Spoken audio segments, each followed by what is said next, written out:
Hello guys. Papunta kami ngayon para i-register si baby. Masasay. Ano? Excited. Okay, so going back. So, hindi automatic na nare-register yung bata at magkakaroon ng birth certificate. Kailangan mo muna silang... Sa hospital, sabi. O, depende sa hospital? Sa nabasa ko. Tatanong ba sa hospital kung nagre-register?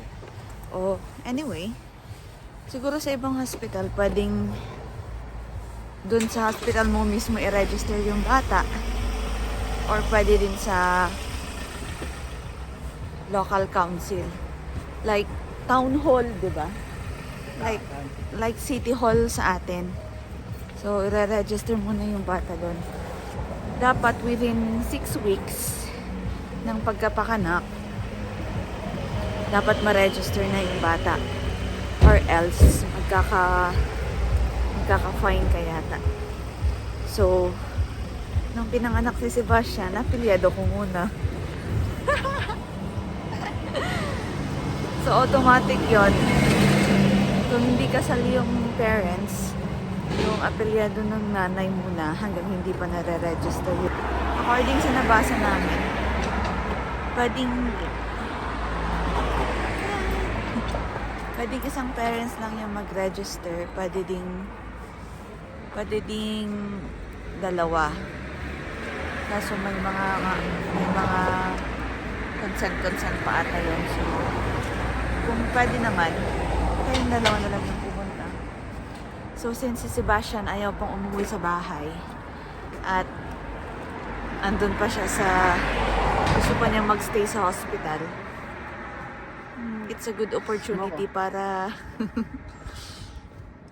i-register na siya nang matapos na. Ano na, ready ka na ba? Magiging tatay ka na legally. Para ka na. Hi.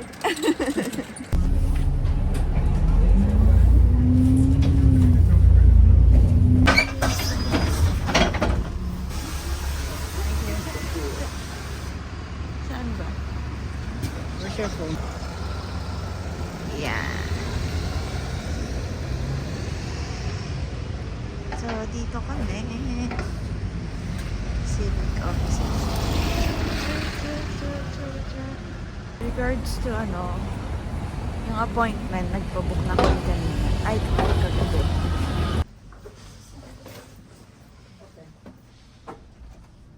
Hindi yata.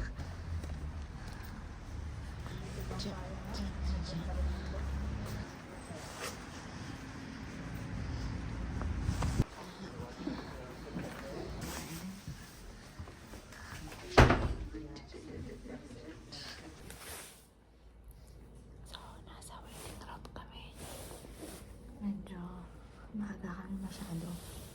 12:40 pa lang. Para 1:35 yung appointment namin.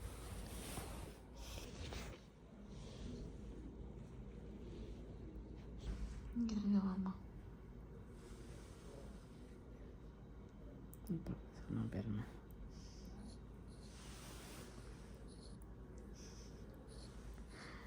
Practice ng pirma.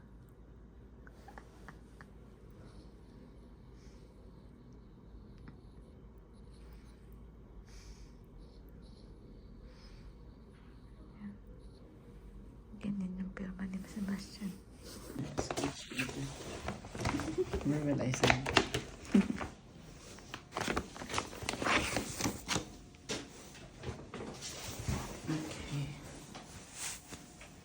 Sorry, where will I sign? Yeah, so at the beginning of box 14, box number 14, Yeah. your signature, beginning of it, yeah, where your thumb is, yeah.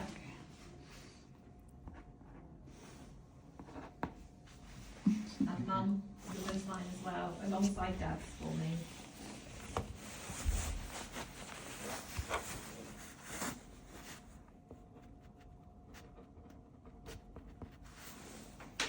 Okay. Saan talaga yung busy? Sa elevator. Nagpicture.